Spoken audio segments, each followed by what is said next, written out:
So, welcome to the podcast, Mr. Jim Sim. Jim, how are you, sir? Very well, Rab. And yourself? The best, thanks. Aye. Well, Good. as we're recording this, it's a Sunday afternoon, and you're just after finishing quite a huge event over there in the Midwest Pipe Band Association. We'll talk about that in a minute or two. But first of all, for folks who don't know you, first of all, would you like to introduce yourself and your job role and everything? Sure. I came through the ranks. I started with drummer, started when I was 8 years old, taught by my grandfather and my father, and then other players from there, like John Kirkwood Sr. and so have it. Mm-hmm. And then I went on to be one of the founding members of the Midlothian Pipe Band. Who went on with 10 years. We took all kids we taught except for two, including the entire drum corps, from grade 4 to grade 1 in 10 years. Wow. So that was one of our original goals. And then in the 80s, we were in grade 1 Mm-hmm. and spent a lot of time then after that in grade 2. And then I retired from playing. I was a leading drummer of the band. Mm-hmm. And then we retired from playing in 2009. So I had 1 year after that of pretty much doing nothing with pipe bands. Became an adjudicator. I'm a full adjudicator in the Midwest panel. Mm-hmm. And then 2010 or 2011, I was approached about becoming the president of the Midwest Pipe Band Association. And at first I wasn't too keen about it. I'm not one to do that You kind didn't of thing. jump at it, Jim, straight away, no. Yeah, so I did go in and I've been the president ever since. And we've made a lot of changes to the association and hopefully for the better, at least most of them. And I really enjoy it. Enjoy the people, enjoy sitting back, listening to the playing, and it's really good. Oh, definitely. And it shows, if anything, we seem to be talking about the Midwest Pipe Band Association quite a lot on the show, but for good reason. It's all positive. You guys are really moving and shaking things, even during pandemic times. And none more so than this past weekend. Jim, do you want to tell us about the event in Waukesha this past weekend?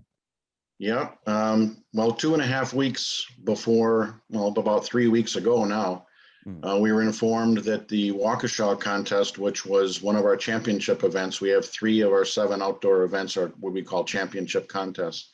Mm-hmm. So it had a good size entry, and I think everybody was really looking forward. It would have been our first outdoor band contest since 2019. Yeah. And the bands were all working hard. The soloists were all working hard. For those that don't know, in North America here, our games are all solos in the morning and then all bands in the afternoon. So it's a full day. Mm-hmm. And about 3 weeks ago, they came and said that the games were canceled due to tent vendor issues, food vendor issues. The field supposedly was damaged by a previous event. Oh. So they canceled it. Mm-hmm. My heart sank, of course, as I'm sure many of our people did. Yeah. And then we started talking about, well, what can we do? And one of our pipe majors of one of our grade 2 bands is also the full piping instructor at the St. John's Northwestern Military Academy. So we chatted a bit, talked. I asked him if there was grounds on the campus that we could use to run the contest. And he thought there was, started the conversation going. And of course, everybody thinks you can just get a big field and run a pipe band contest. It's not quite that simple. No. There's things like liability insurance and contracts to sign and garbage can pickup and food. I mean, it's really a big endeavor. Mm-hmm. So they were more than hospitable, great to work with. And as it turned out, we even had a Highland dancing event inside one of the chapels, gymnasium that was there. Right. So we were able to pull it all together. We had a big advantage where we had the entry already signed up, both solos and bands. Mm-hmm. We had the entry fees then that we could work with instead of giving them to the games. But it was still a huge financial liability, and I wasn't willing to put the jeopardy of the money of the association to just run the one contest. Yeah. So we started putting out feelers for sponsors and donations. And the Wisconsin Scottish group that runs the Waukesha games was generous with their help, both with logistics and with money. We had other anonymous donors step up and contribute money. It cost about $12,000 to run the event. Oof. And we'll be very close to breaking even. So we were quite happy with everything, and a lot of work by a lot of people, and it was all worth it to see the smiles on everybody's faces yesterday.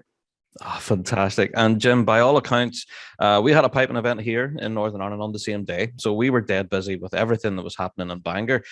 But throughout the day, I was getting messages from folks who were there and telling me, "Oh, Rob, this is the best thing ever. It's so good to be back." Is that the kind of feeling you got, Jim, from folk on the grass then on Saturday? Were they just happy to be there? Completely. I mean, these guys have all been working hard. Guys and gals have been working really hard, and had a lot of good performances after the long layoff. Some you could tell maybe weren't working quite as hard, but everybody, I think, to a person, was happy to be there, happy to see their friends again. Just so much chatting going on. And we had a large group of spectators. We had a lot of people watching the contest. There was no gate admission or anything, but I think a lot of people came just to hear the bands again. It's been 2 years, and a lot of people, I think, really enjoyed the day. That's fantastic to hear. Yeah. And that was going to be one of my questions, actually, with bands being in lockdown and not being able to play together. You found the standard kind of varied then between the guys who kept the ball rolling and the ones who kicked the pipes under the bed for a few weeks? Yeah, I think that's probably true. I think most of the band's been working hard. But there's always that little bit of, are we really going to play this year, even back in June or July? So there might have not been that real pointed effort. And usually Waukesha is one of our last contests, and here it is the first in 2 years. So usually it's the earlier contest where you get the bugs out, but here it was the one and only shot. But it was just great to see everybody and hear the bands again. And a lot of people just said, just listen to that. And it was the din of all the solo pipers playing in the morning. And that noise, or not noise, but the background music was just really good to hear. It does. It gives you the chills, doesn't it? I'm a really bit weird. Yep. It does. It gives you the shivers. It's incredible. So I have to ask them, we've been asked them by the folks, you guys swooped in and saved this and presented it for your members. And honestly, we've sung your praises ever since. We thought this is a fantastic thing. We seen the organization of the competition as being something similar to what we have here in the UK.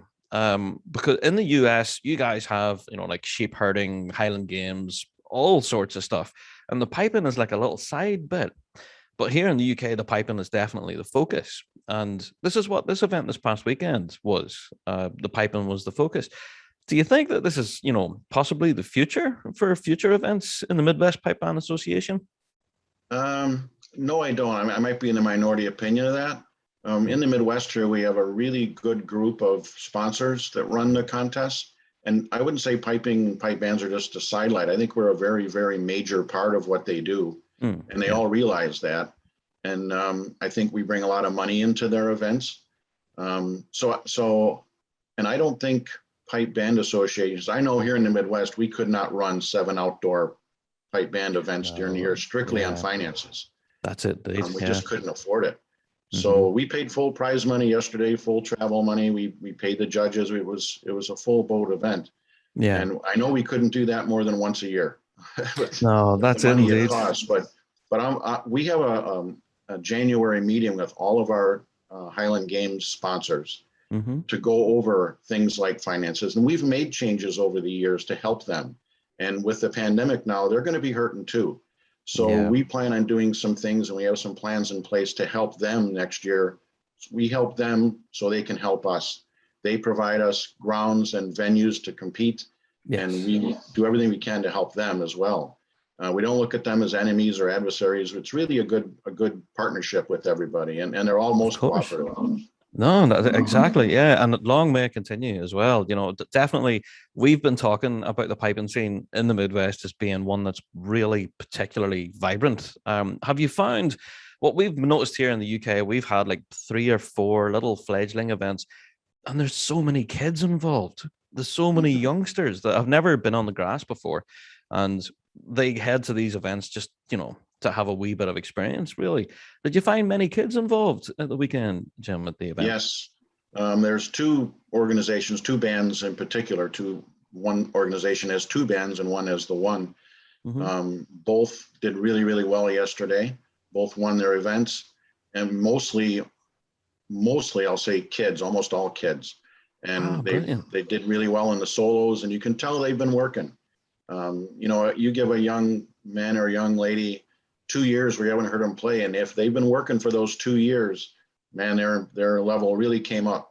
There you go. You I can think tell. we saw that yesterday. So with that being said, then what does the future hold for the association? I dare say 2022 is going to be a year of rebuilding everything, Jim. Well, I think we're in a good spot. We've run 3 events. The association ran 3 events ourselves this year. Yeah. We always have our day of piping, which is always the first Saturday in May. And that was the first time we did anything since the pandemic.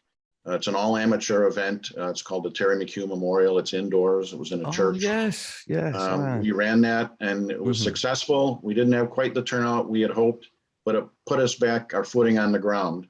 Yeah. And then in the first Saturday in August, we ran a solo event, again, just amateurs, at the Scottish Home, it's an organization called the Chicago Scots, which runs a senior care and memory care facility. When we had the contest on their campus, they're the ones that run the Chicago Games, which is the largest pipe band contest in the United States now. And I've they heard gave us their all about grounds that. for the day, and some of the people came out, some of the residents came out, they really enjoyed it.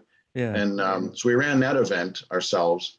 So we've had the 3 events this year, and we have plans, if the pandemic will only cooperate, to go full-fledged next year. The organization's in a good, stable position financially. We're in a good, stable position organizationally. We plan on adding drumming to the Terry McHugh Memorial weekend. Solo right, drumming, we better. plan on add that. Yeah. The Chicago Games has already stated to us that they're going to step up and make it even bigger and better next year. We'll have a couple of pretty big announcements coming up, hopefully early in 2022 about that. Oh, I love the sound of that. Yeah, I think you'll be quite happy with what they have to propose. But we've been working hard to try and make things better with the sunrise coming in 2022. I think it's going to be a great year. Oh, fantastic. Well, Jim, I can't wait for next year already, but seeing what's happening across the Atlantic over in the United States, you guys are absolutely killing it at the moment. You're doing such good work. So I have to say, from all of us on the Big Rab Show team, we just want to say a huge thank you for running the event this past weekend, but for also looking ahead so far into the future, and doing things like this for your membership is so important. So thank you. Yeah. The membership is what it's all about. That's why we're here. If it wasn't for the bands and the solo pipers and drummers, we wouldn't be here. So it's our job to make their lives easier and to make it good and provide the situations and the contests they want to have. Exactly. And I think the smiles on everyone's faces this past weekend would definitely testify to that. If you see any video, I think you're going to see a lot of smiles. So. Oh, for sure. Yeah, I've seen a couple of clips. Yeah, and it's just a big, ridiculous smiles on everyone's faces. That's great.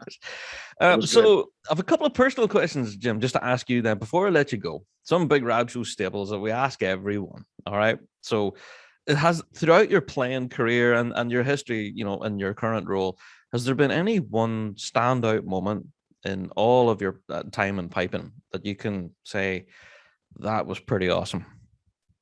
There's probably a few. The first time we won the North American Championships at Maxville, and we won in grade 3. I'll tell you, maybe a period of 6 days in my life that really stand out in my life. I think they always will. In 2009, it was my last contest. I played at Maxville. We played at Maxville. The band was second overall in the grade 2, and we won the drumming in my last performance. I thought, that was going to make it. And then within that 6-day period, I had made it known I was retiring. So within that 6 days, we won the drumming at Maxville. I retired from playing, and my father passed away. And it was just a 6 days in my life that from the ultimate high to the ultimate low, it was really a momentous, memorable time in my life. Oh, so for sure, one not to forget, I would say. Yeah, definitely. So I have to say that was quite an awesome answer, but I have to move on to something that's really, really difficult. Jim, can I ask, what's your favorite cheese? This is a difficult one. But if you're just having just the cheese, I got to say a nice sharp cheddar is my favorite. Good. But I like all cheeses. Indeed. Oh, you're a man after my own heart. I'm just the same. Yep. Indeed. So, well, Jim, honestly, thank you for taking time to chat to us here on the Big Rab Show. We really value your time. So thank you so much. And we wish you all the very best for the future. And please do keep in touch. Yeah. We will. And thank you for your support and your kind words. And hopefully one of these days we'll meet you. You have an open invite to come to the Chicago Games anytime, Rab. Oh, I'd love to. Yeah. The amount of people that says, Rab, you've got to come. And yeah, so it's nearly compulsory at this stage, you know. Well, you have an open invite. You just let me know. Oh, thank you very much, man. I really appreciate that. So, Jim, and to everyone there in the Midwest Pipe Band Association, thank you all, and we'll hopefully see you down the road. Take care. Thank Hopefully, you. Reb. Thank you, Mike. Be well.